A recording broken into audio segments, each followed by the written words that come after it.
Welcome है आप सभी का एक बार फिर से स्टडी विथ आरजे चैनल में। आज हम आपके लिए लेके आए हैं पॉलिटिकल साइंस का दूसरा लेक्चर। तो जैसा ही कल बच्चों की थोड़ी समस्या आ रही थी कि आपके बोर्ड पे थोड़ा सा अक्षर दूर दिख रहे थे, तो इस पे आप लोगों के लिए आज सॉल्यूशन ये रहा है कि थोड़ा सा हमने जूम करने की कोशिश की हुई है। और नहीं तो अगर आज भी थोड़ी दिक्कत होती है तो लास्ट में हम आपको एक बार इसको जूम करके दिखा देंगे, तो आप लोग सभी बच्चे उसमें स्क्रीनशॉट ले लीजिएगा। और नहीं तो बाकी का आप लोग यहाँ पे मैं बोलते रहूंगा, तो मेरे साथ साथ आप लोग अपने नोट्स यहाँ पे बनाते रहिएगा।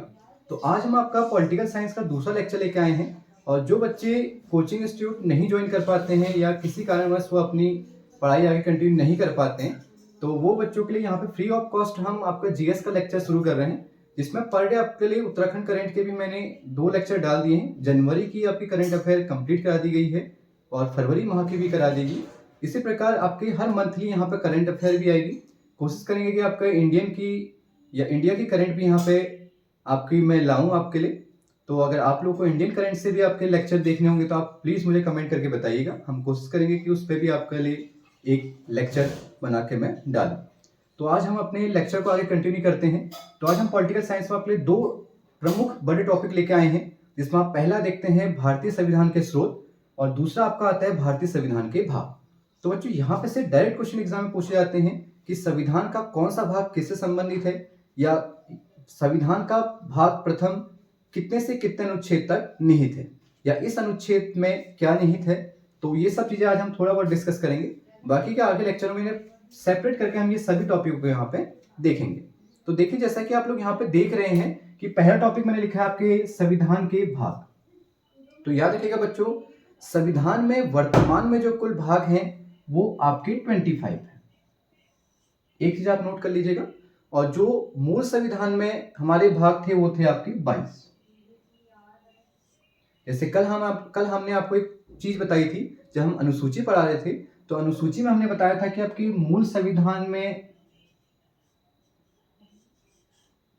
8 ही अनुसूचियां थी। बाद में क्या करी गई, यहाँ पे 4 बढ़ा दी गई और आप देखते हैं कि वर्तमान में आपकी अनुसूचियां कितनी हैं, 12 अनुसूचियां हैं। ठीक, अगर इसी को थोड़ा और हम देखें तो हमने देखा था कि मूल रूप से 14 भाषाएं थी और जो बढ़ा के कितनी कर दी गई थी, आपकी 22 भाषाएं कर दी गई थी। ठीक, तो उसी प्रकार याद रखिएगा, जो हमारे मूल संविधान में भाग थे वो 22 थे और वर्तमान में हमारे जो भाग हैं वो आपके 25 हैं। कुछ चीजें मैं आपको यहीं पे बता देता हूँ, डिस्कस कर देता हूँ। 1 मिनट आप मुझे दीजिएगा कि जैसा कि आप लोग डायरेक्ट आपसे क्वेश्चन यहाँ पे पूछा जाएगा। एक तो आपसे पूछा जाएगा कुल अनुसूचियां,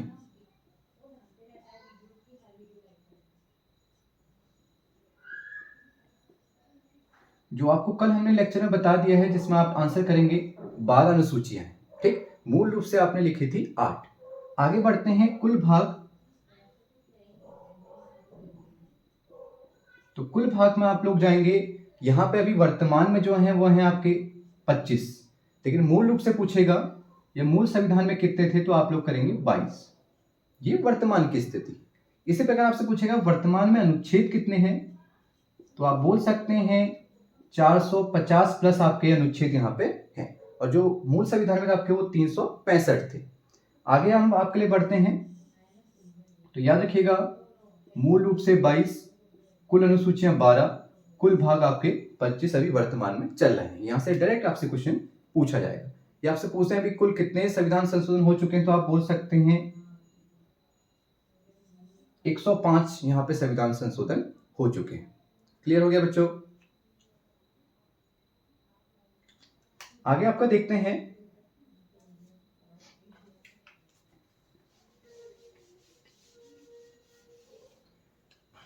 अब जो आपका पहला भाग संबंधित है, देखिए यहाँ पे ये रोमन में लिखे हुए हैं। याद रखिएगा बच्चों, जो आपके यहाँ पे भाग पूछे जाते हैं तो रोमन में पूछे जाएंगे, या आपको डायरेक्ट आपके ऐसे भी लिखा हो सकता है कि भाग 1। अगर ऐसा नहीं लिखा मिल रहा है तो आपको डेफिनेटली रोमन में आपको ऐसा यहाँ पे लिखा हुआ मिलेगा। ठीक, तो याद रखिएगा भाग 1 आपसे संबंधित है संघ और उसके राज्यों से, जो अनुच्छेद 1 से लेकर 4 के मध्य आपका रखा गया है। तो आपसे एग्जाम में क्वेश्चन बन सकता है कि संविधान का भाग 1 किससे संबंधित, तो आप बोलेंगे संघ और उसके राज्य संबंधित है, जो अनुच्छेद 1 से लेकर 4 के मध्य निहित है या रखा गया है।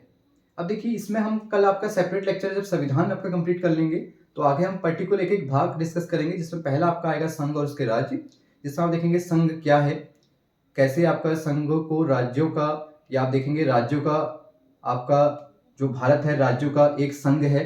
तो वहां पे हम देखेंगे क्यों हम ऐसा कह रहे हैं कि जो भारत है एक राज्यों का संघ है। और आगे चल के देखेंगे कैसे नए राज्यों का गठन किया जाता है, या किस अनुच्छेद के तहत आपका राज्यों का नाम परिवर्तित किया जाता है, या किसी नए राज्य को या बाह्य देश को भारत में सम्मिलित करना है तो कैसे किया जाएगा, किस अनुच्छेद के तहत किया जाएगा।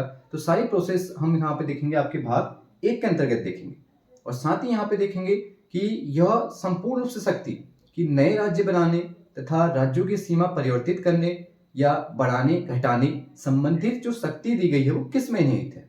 ठीक है, तो सारी चीजें कल डिस्कस करेंगे आगे आने वाले लेक्चरों में भाग 1 को। अब देखिए भाग तो जस्ट इसके नीचे आपका लिखा गया है जो आपका नागरिकता है।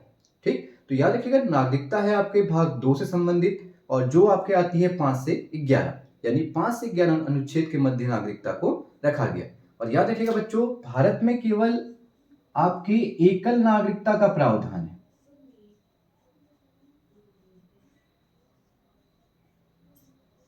याद रखना, नागरिकता 2 टाइप की होती है, एक होती है एकल नागरिकता, एक होती है दोहरी नागरिकता। एकल नागरिकता यानी एक ही देश के आप सिटीजनशिप हो सकते हैं, सिटीजनशिप या नागरिकता हासिल कर सकते हैं, एक ही देश के आप नागरिक हो सकते हैं। जैसा कि आपका चलता है कहां पर, ब्रिटेन में। ब्रिटेन में भी आप लोग देखेंगे कि क्या है, एकल ही नागरिकता आपकी यहाँ पे दी गई है। तो उसी तरह देखा यहाँ पे लिखा हुआ है आपका एकल नागरिकता जो ब्रिटेन से लिया गया। ठीक, जैसे आप देखेंगे अमेरिका में, तो अमेरिका में क्या है, दोहरी नागरिकता है, आप 2 देशों की नागरिकता को भी हासिल कर सकते हैं। तो यहाँ पे केवल क्या लिखना, भारत में एकल नागरिकता ही हासिल कर सकते हैं, यानी एक ही देश की नागरिकता ले सकते हैं। या तो आप अमेरिका की ही सिटीजनशिप ले सकते हैं, या आप यहाँ के ही भारत के नागरिक रह सकते हैं। याद रखिएगा जो नागरिकता है बच्चों, ये राज्य व जनता के मध्य एक संबंध को दर्शाती है। ठीक है, आगे देखेंगे हम जब नागरिकता पढ़ेंगे तो कैसे ये संबंध दर्शा रही है, क्या संबंध है, वो हम सब आपका आगे चल के देखेंगे। अगला देखिए, अगला जो आपका आता है मौलिक अधिकार। देखिए भाग 3 संबंधित है आपका मौलिक अधिकार से, जो रखा गया आपका 12 से 35 के मध्य। अनुच्छेद याद कर लीजिएगा, मौलिक अधिकार या फंडामेंटल राइट्स आप जो देखते हैं, यहीं पे हम उस सब चीजों को डिस्कस करेंगे कि आपके कुल मौलिक अधिकार 6 हैं। पहले इनकी संख्या 7 थी, फिर आपके 44वां अमेंडमेंट एक्ट के तहत एक मौलिक अधिकार को हटा दिया गया जो संपत्ति का मौलिक अधिकार था। ठीक, क्यों हटाया गया, कैसे हटाया गया, कौन कौन से 6 मौलिक अधिकार हैं, किस किस अनुच्छेद के अंतर्गत रखे गए हैं, आपकी 5 रीटें क्या हैं, क्या मौलिक अधिकारों के हनन होने पर आपको कहाँ जाना होता है, कैसे जाना होता है, सारी प्रोसेस हम आपकी कहाँ पर देखेंगे, इस मौलिक अधिकार वाले चैप्टर के अंतर्गत देखेंगे जो 12 से 35 के अंतर्गत दी गई है। ठीक है बच्चों, और चीज देखेंगे कि कौन यहाँ पे संरक्षक है मौलिक अधिकार का, कि कौन उनके हनन होने पर आपके डिसीजन लेता है कि ये एक्ट यहाँ पे इनके लिए गलत बना हुआ है, या कोई मौलिक अधिकार संबंधित एक्ट लाया जा रहा है, कानून लाया जा रहा है जो मौलिक अधिकार का हनन कर रहा है किसी व्यक्ति के, तो उसको कैसे कौन खारिज कर सकता है, तो सब चीजें हम यहाँ पे डिस्कस करेंगे। ठीक है बच्चों, आगे चलते हैं। याद रखिएगा भाग 3 को ही मैग्ना कार्टा के नाम से भी जाना जाता है। एक क्वेश्चन आपने बहुत बार देखा हुआ है कि संविधान के किस भाग को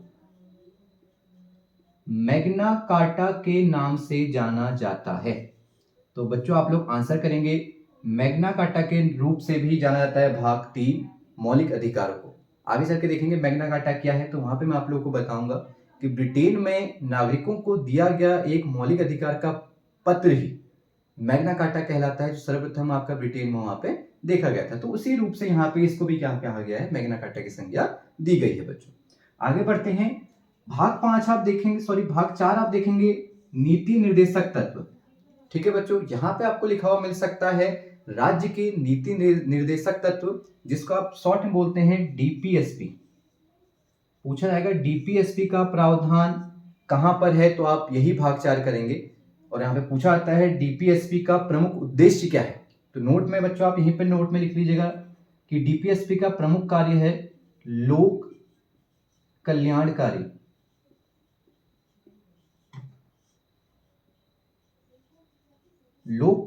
राज्य की स्थापना करना। अगर यहां पर आपको नहीं दिख रहा है तो मैं यहां पे लिख देता हूं लोक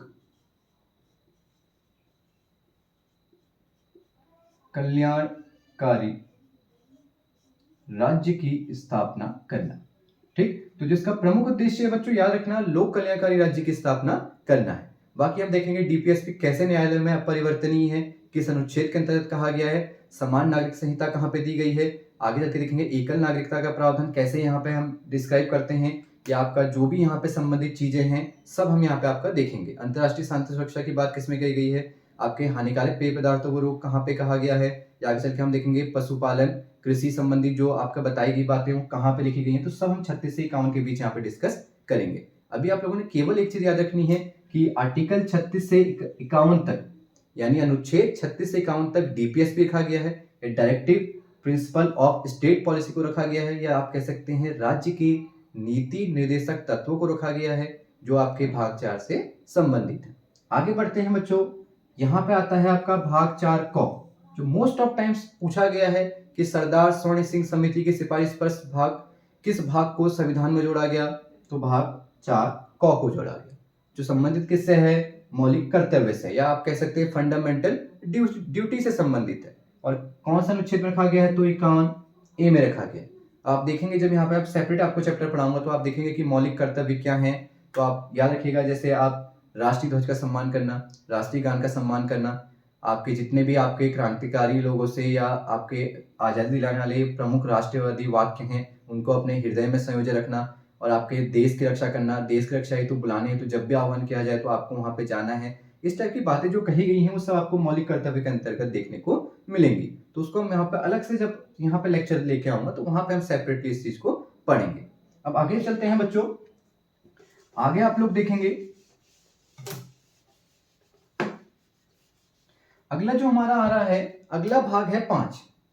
यह देखना मोस्ट इंपॉर्टेंट है भाग 5, जो रखा गया है आपका 52 से 51 तक।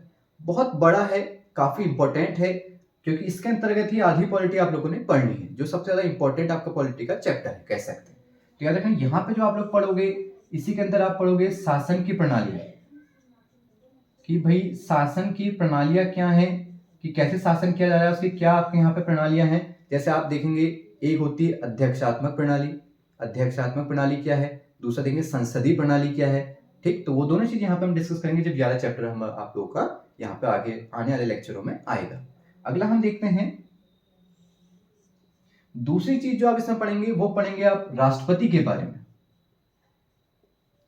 तो याद रखना भाग 5 के अंतर्गत ही राष्ट्रपति को भी रखा गया है, जो आप देखते हैं अनुच्छेद कितने में है, 52 में है।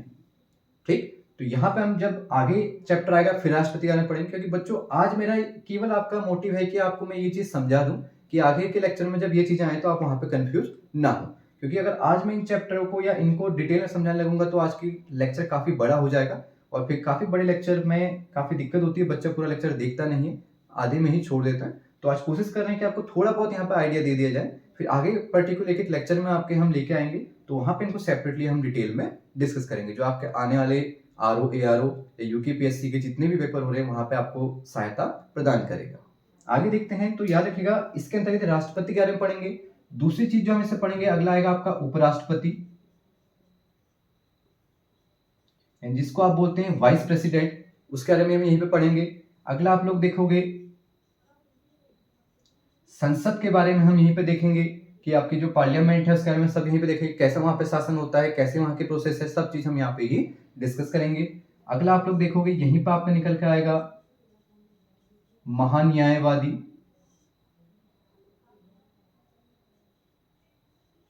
यहीं पर आप महान्यायवादी के बारे में पढ़ेंगे, जिसे आप अटॉर्नी जनरल के रूप में जानते हैं। यहीं पर आप पढ़ेंगे कैग के बारे में, कंट्रोलर ऑडिटर जनरल के बारे में, या भारत का नियंत्रक महालेखा परीक्षक। मैं लिख देता हूं बच्चों, भारत का नियंत्रक एवं महालेखा परीक्षक।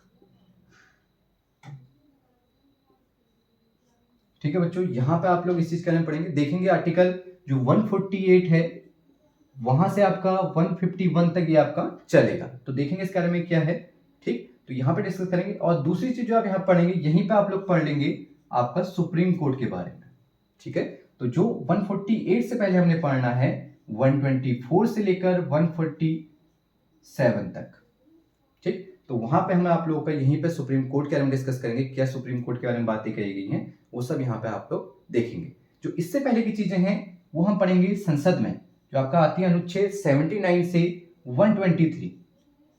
अब आपको कहीं बुक में 79 से 122 तक लिखा हुआ मिलेगा, क्योंकि जो आपका 123 है ये राष्ट्रपति के अध्यादेश से संबंधित है। ठीक, तो यहाँ पे हम लोग इसको छोड़ देते हैं, यहाँ पे हम लिख देते हैं केवल 122, और जो आर्टिकल 123 हम लिखते हैं वो लिखते हैं राष्ट्रपति का अध्यादेश।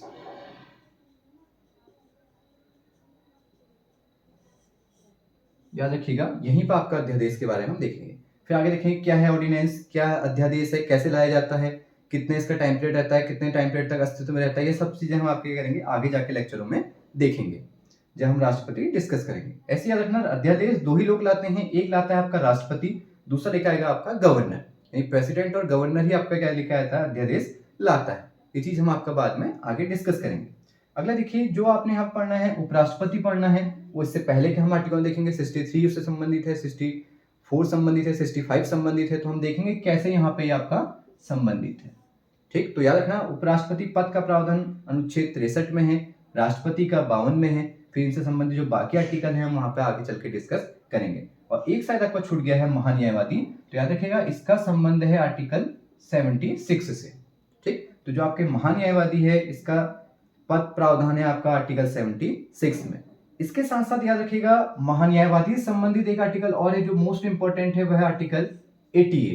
तो याद रखना, आर्टिकल 88 के तहत ही केवल महान्यायवादी ही आपके संसद में बैठ सकता है और संसद की कार्यवाही में भाग ले सकता है।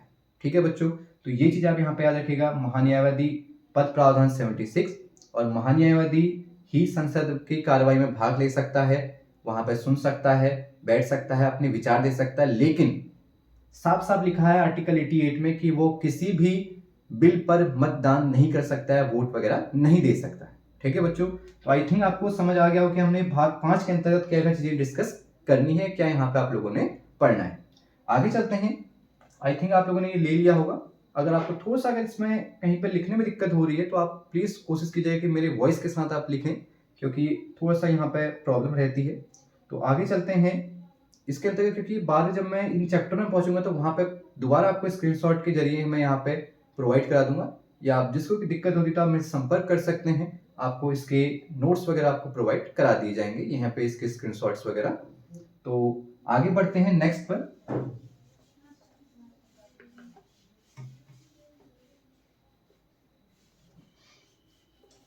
देखिए, जो अगला सेम इसी प्रकार से है, जो आपने देखना है वो है आपका राज्यों का संविधान। अब जिस प्रकार आपने संघ का संविधान देखा था, सेम उसी प्रकार राज्यों के लिए जो संविधान है वो दिया गया है आपका अनुच्छेद 152 से लेकर 237 तक। अब जैसे ही यहाँ पे संघ या केंद्र का समाप्त हुआ, तुरंत आ गया आपका राज्यों का। तो यहाँ पे भी आपने सेम चीजें पढ़नी है। देखेंगे आप लोग राज्यपाल के बारे में।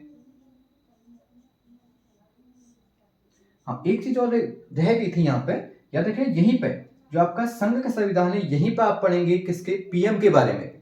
मैं बताना भूल गया था, आप वहीं पे पीएम के बारे में भी देखेंगे, यानी प्रधानमंत्री के बारे में भी आप लोग यहीं पे डिस्कस करेंगे, प्रधानमंत्री और उसकी मंत्रिपरिषद के बारे में। जैसे यहाँ पर राज्यपाल डिस्कस करेंगे, फिर आप मुख्यमंत्री डिस्कस करेंगे और इसकी मंत्रिपरिषद।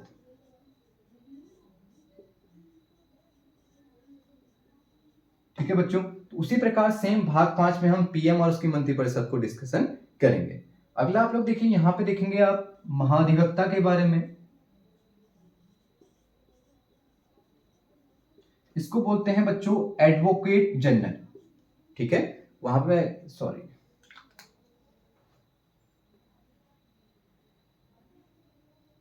इसका देखना एडवोकेट जनरल यहां पे बोला जाता है, जो आपके क्या है, महाधिवक्ता है। जैसे आपने इससे पहले देखा था महान्यायवादी के बारे में जो केंद्र में था, और यहाँ पे सेम महान्यायवादी का रोल निभा रहा है कौन, महाधिवक्ता।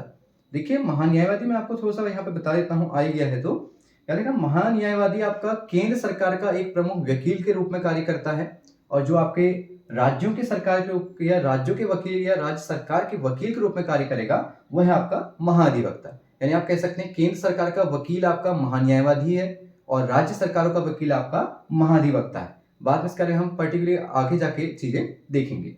अगला चीज आप यहाँ पे देखेंगे हाई कोर्ट के बारे में। जैसे वहां हमने संसद देखा था, यहां देखेंगे विधान मंडल के बारे में। ठीक, तो ये चीजें हम सब यहाँ पे डिस्कस करेंगे। और याद रखना यहीं पर हाई कोर्ट के साथ साथ हम डिस्कस कर देंगे आपका अधीनस्थ न्यायालय, जिसे आप जानते हैं सब ऑर्डिनेट कोर्ट के नाम से। तो ये सब चीजें हम यहाँ डिस्कस करेंगे। आगे चल के इनके बारे में हम देखेंगे कौन किससे संबंधित है, कि राज्यपाल का पद प्रावधान किस में है, तो आप बोलेंगे 153 में। ठीक है, याद रखना 152 से स्टार्ट है, लेकिन 152 में राज्यपाल पद का प्रावधान नहीं है बच्चों। ठीक है, राज्यपाल पद का प्रावधान है आपका 153 में। आगे चलते हैं, इसको आई थिंक आप लोगों ने लिख लिया होगा, मैं इरेज कर देता हूं।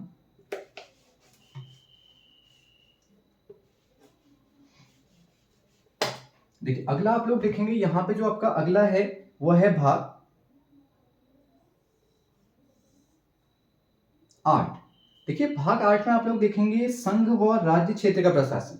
ये आपसे एक लाइन में कहूं तो मैं यूटी क्षेत्र का प्रशासन या यूनियन टेरिटरी क्षेत्र का प्रशासन आप लोग कहां देखेंगे, अनुच्छेद 339 से लेकर 342 तक।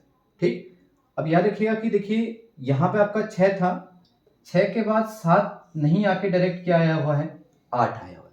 याद रखिए जो 7वां है इसको हमारे संविधान से हटा दिया गया था, और तुरंत इसके बाद हम तभी क्या पढ़ते हैं, आपका 8वां पढ़ते हैं। और जो 8वां इसका संबंधित है संघ व राज्य क्षेत्रीय प्रशासन से, जो अनुच्छेद 239 से लेकर 242 तक रखा गया। इसके बाद बच्चों जो हमारे लिए अगला इंपॉर्टेंट है वो है पंचायतें, यानी भाग 9। भाग 9 में देखिए पंचायतें और नगर पालिका मोस्ट इंपॉर्टेंट।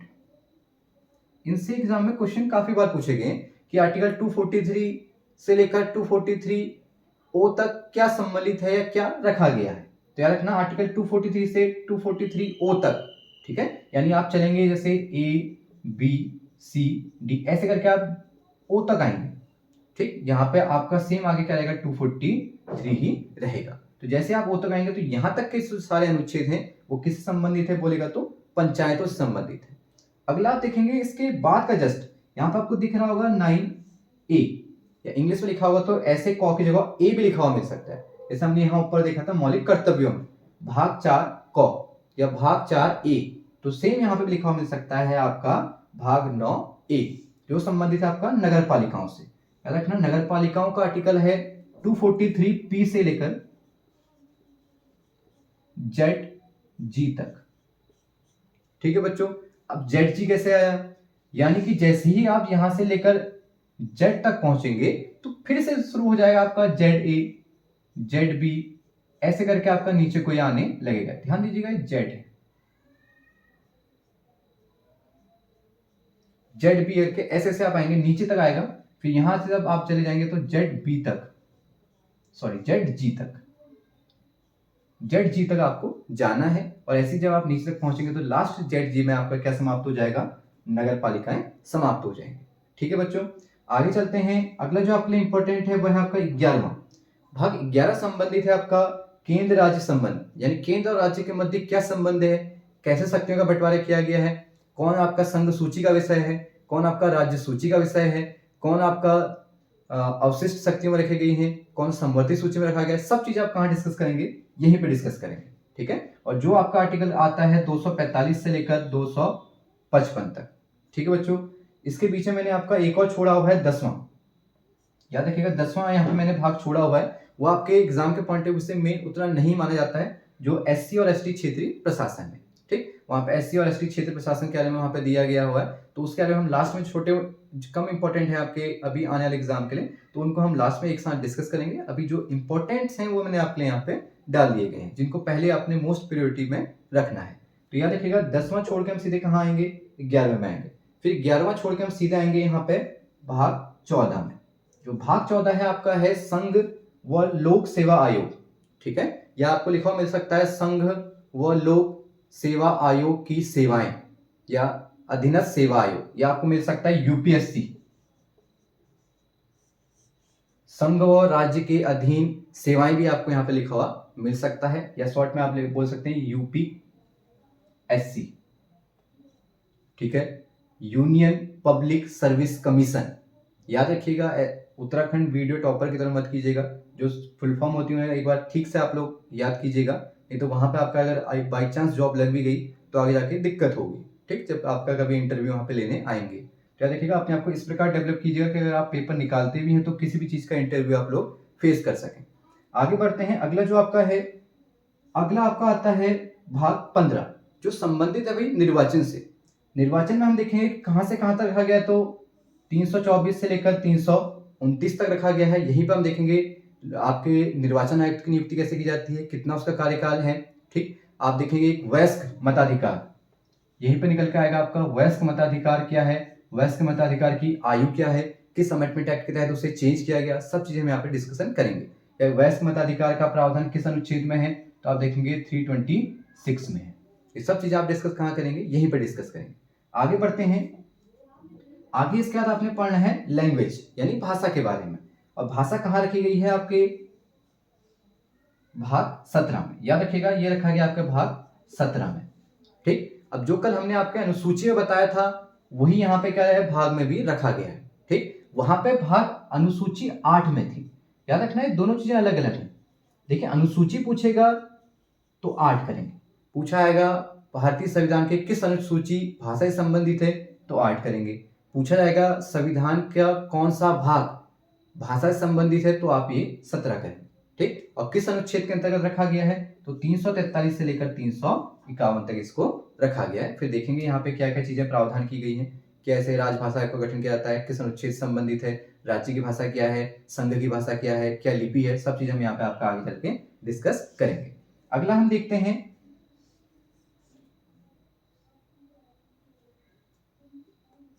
भाग 18। याद रखना, भाग 18 संबंधित है आपका आपातकाल से, और जो अनुच्छेद रखा गया है 352 से लेकर 360 तक, ठीक है बच्चों। अब देखेंगे जो आपका आपातकाल है या इमरजेंसी है वो 3 प्रकार की होती है। थोड़ा सा मैं इसको इरेज कर देता हूं।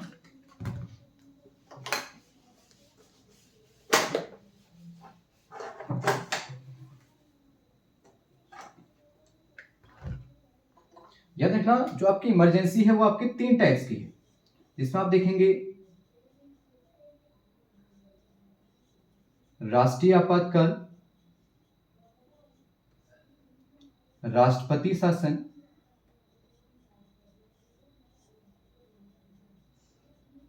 और लास्ट आप देखेंगे वित्तीय आपातकाल।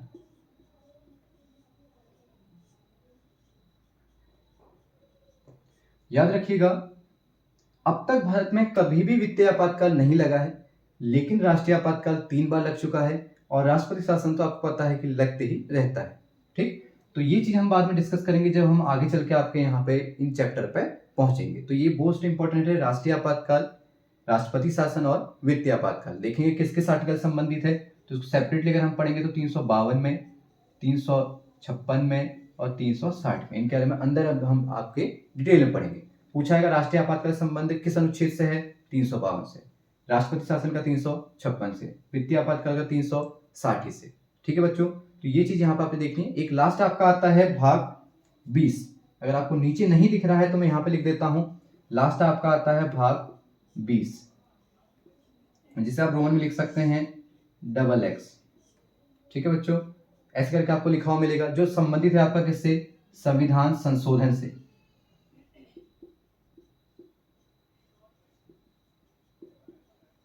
और जिसे रखा गया आपका अनुच्छेद कितने में, 368 के अंतर्गत, ठीक है। तो याद रखना, अनुच्छेद 368 संबंधित है संविधान संशोधन से या अमेंडमेंट एक्ट से, जो भाग 20 के अंतर्गत रखा गया है, और अनुच्छेद 368 से संबंधित है। बाद देखेंगे कैसे किया जाता है, क्या इसका प्रस्ताव लेके आया जाता है, कितनी पे वोटिंग होती है, ठीक। वो सब चीज हम आगे चल के आपके चैप्टर में आगे देखेंगे। और अब देखिए थोड़ा सा जो हमने अगला आपका यहाँ पे डिस्कशन किया हुआ है, उसमें आप देखेंगे भारतीय संविधान के जो प्रमुख क्या है स्रोत हैं, यानी जो संविधान के यहाँ पे प्रमुख स्रोत हैं, किस देश से हमने क्या चीजें ली गई है, तो वो भी मैंने आज ही आपका डिस्कशन कर दिया, क्योंकि पेपर आपके बहुत जल्दी होने वाले हैं। तो जल्दी से हमें क्या करना है, चैप्टर कवर करने हैं। और जीएस के 4 आपके सब्जेक्ट होते हैं, हिस्ट्री, पॉलिटी, ज्योग्राफी और इकोनॉमिक्स। तो कोशिश करेंगे कि आपके पेपर तक हम सभी यहाँ पे सीरीज में यहाँ पे करके कंप्लीट करा दें। बस आप लोगों का साथ चाहिए है, सभी को आप लोग ये शेयर कीजिएगा, और हम कोशिश करेंगे आपका बहुत जल्दी से जल्दी कोर्स यहाँ पे डीपली और अच्छे से इंपॉर्टेंट फैक्ट को हम यहाँ पे क्लियर करें। तो याद रखिएगा भारतीय संविधान के जो प्रमुख स्रोत हैं उसमें पहला आपका आता है जो अमेरिका से लिया गया या यूएसए से जो जो चीज ली गई हैं। पहला है प्रस्तावना, मौलिक अधिकार, उपराष्ट्रपति पद प्रावधान और लास्ट आप देखेंगे महाभियोग। चार प्रमुख चीजें यहाँ पे हैं। इनके अलावा हम सेपरेटली चीजें पढ़ेंगे।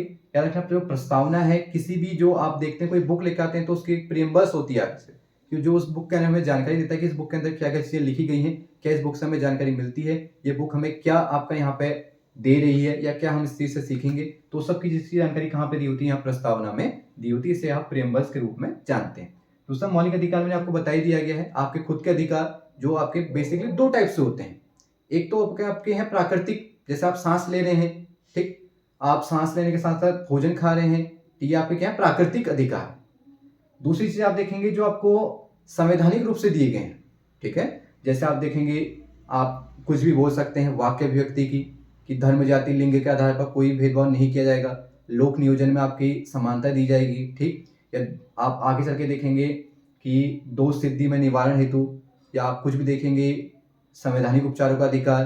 तो ये सब चीजें आपको दी गई हैं, आपके संवैधानिक रूप से दी गई हैं, ठीक, या आपके संविधान से आपको दी गई हैं। तो ये दो चीज के आप यहाँ पे मौलिक अधिकार देखेंगे। इनको आगे सेपरेट हम चीजें डिस्कस करेंगे।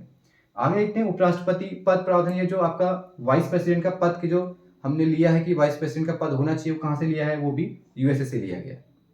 अगला देखेंगे महाभियोग, इम्पीचमेंट, कि आपसे पूछा जाएगा राष्ट्रपति को हटाने का प्रमुख यहाँ पे क्या है निम्नलिखित में, तो आप वहां पे क्या करते हैं, महाभियोग ही करते हैं। ये जो राष्ट्रपति को उसके पद से हटाने की प्रक्रिया है वो क्या है भाई, महाभियोग है।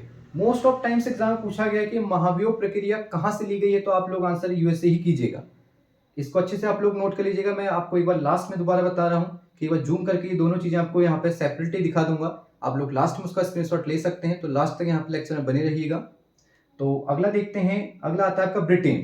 तो याद रखना जो ब्रिटेन है, ब्रिटेन से भी चार चीजें इंपॉर्टेंट हैं। एक तो संसदीय प्रणाली, जो हम अभी आपको बताए थे, जो संसदीय प्रणाली है, दो शासन की दो प्रणालियां होती है अध्यक्षात्मक, दूसरी होती है संसदीय प्रणाली, ठीक। तो वो चीज हम यहाँ पे डिस्कस करेंगे, क्या संसदीय प्रणाली है, तो आगे चल के उसको देखेंगे। अभी केवल याद रखिए संसदीय प्रणाली ब्रिटेन से ली गई है। दूसरी एकल नागरिकता, जो हमने आपको सिटीजनशिप में भी समझाई थी। और तीसरा देखेंगे रीट, जो आपको बताते रहता हूँ कि आपको मौलिक अधिकार के हनन होने पर आर्टिकल 32 के तहत आपको 5 प्रकार की रिटें दी जाती हैं, वो भी कहाँ से ली गई हैं, ब्रिटेन से ली गई हैं। और अभी थोड़ी देर पहले हमने देखा था कंट्रोलर ऑडिटर जनरल के बारे में हमने जो देखा था, वो भी कहाँ से लिया गया है, ब्रिटेन से ही लिया गया है। आगे देखेंगे कनाडा से क्या क्या चीजें ली गई हैं। तो याद रखिए कनाडा से लिया गया है राज्यपाल की नियुक्ति, या राज्यपाल जो आपका पद है वो सभी इधर से लिया गया है। साथ ही साथ केंद्र व राज्य के मध्य जो भी शक्ति का बंटवारा किया जा रहा है, यानी कुछ विषय केंद्र के पास रखे गए हैं, कुछ विषय राज्यों के पास रखे गए हैं। यानी कुछ विषयों पर आपके राज्य कानून बना सकता है, कुछ पर आपके संघ कानून बना सकती है। तो वो सब चीजें कहाँ पे डिसाइड की गई हैं, यहाँ से डिसाइड करके ली गई हैं कि कैसे शक्तियों का बंटवारा किया जाएगा, वो कनाडा से दिखा गया है, ठीक। कि कनाडा में क्या होता है, संघ और राज्यों में शक्तियों का बंटवारा किया गया है। तो सेम वहां का पकड़ के हमने कॉपी कहाँ कर दिया है, यहाँ पे कर दिया है। आगे देखते हैं, कुछ है यहाँ पे आपके आयरलैंड। आयरलैंड से पूछा आता है मोस्ट ऑफ टाइम डीपीएसपी, ठीक है, राज्य की नीति निर्देशक तत्व कहाँ से लिए गए हैं, तो आप याद रखना आयरलैंड से लिए गए। और दूसरी चीज जो आयरलैंड से ली गई है वह है आपके राष्ट्रपति की चुनाव प्रक्रिया। तो याद रखिए राष्ट्रपति की चुनाव प्रक्रिया आपके ली गई है आयरलैंड से। अगला देखते हैं दक्षिण अफ्रीका। याद रखिएगा दक्षिण अफ्रीका से लिया गया है आपका वही भाग 20 संविधान संशोधन प्रक्रिया, ये ली गई है आपकी दक्षिण अफ्रीका से। पूछा जाएगा कि संविधान संशोधन की प्रक्रिया निम्नलिखित में से किस देश से ली गई है, आपको यही चार ऑप्शन यहाँ पे दे दिए जाएंगे। तो वहां पे से आपने पिक करना है आपका दक्षिण अफ्रीका। ऐसे ही आपका आता है ऑस्ट्रेलिया। तो याद रखिएगा ऑस्ट्रेलिया से भी दो चीजें ली गई हैं, एक आता है समवर्ती सूची और दूसरा आता है आपका संयुक्त बैठक। तो यहाँ पे देखेंगे दो चीजें आपके मेन है, समवर्ती सूची और आपका संयुक्त बैठक आपकी कहाँ से ली गई है, तो याद रखिए ऑस्ट्रेलिया से ली गई। इसके बाद थोड़ा सा एक दो चीज और बता देता हूं, जैसे आपका मौलिक कर्तव्य है तो बच्चों ये लिया गया है आपका रूस से। ये काफी पूछा आता है, सोवियत संघ लिया गया है आपका रूस से, ठीक है। तो याद रखना रूस से क्या लिया गया है आपका मौलिक यहाँ पे कर्तव्य को रूस से लिया गया है, ठीक। तो अगर कुछ यहाँ पे छूट गया हो तो हम आपको कोशिश करेंगे कल के लेक्चर में उसको कंप्लीट कर दें। और इसके बाद कल के लेक्चर में देखेंगे आपके संविधान की जो आपका संविधान उसकी जो प्रमुख विशेषता है थोड़े वो डिस्कस करेंगे। और आगे के कल का हम संविधान का आपका चैप्टर पहला चैप्टर संविधान के बारे में हम पढ़ना शुरू कर देंगे। और धीरे धीरे आपके सभी चैप्टर यहाँ पे हम कोशिश करेंगे कि जल्द से जल्द आपके कंप्लीट हो जाएं। Thank you so much. इसी के साथ मिलते हैं नेक्स्ट लेक्चर के साथ। शुभ रात्रि। और कोशिश करेंगे कि आप लास्ट में इसका एक बार अच्छे से स्क्रीनशॉट ले लीजिएगा। मैं आपको एक बार लास्ट में इसको जूम करके यहाँ पे दिखा देता हूँ।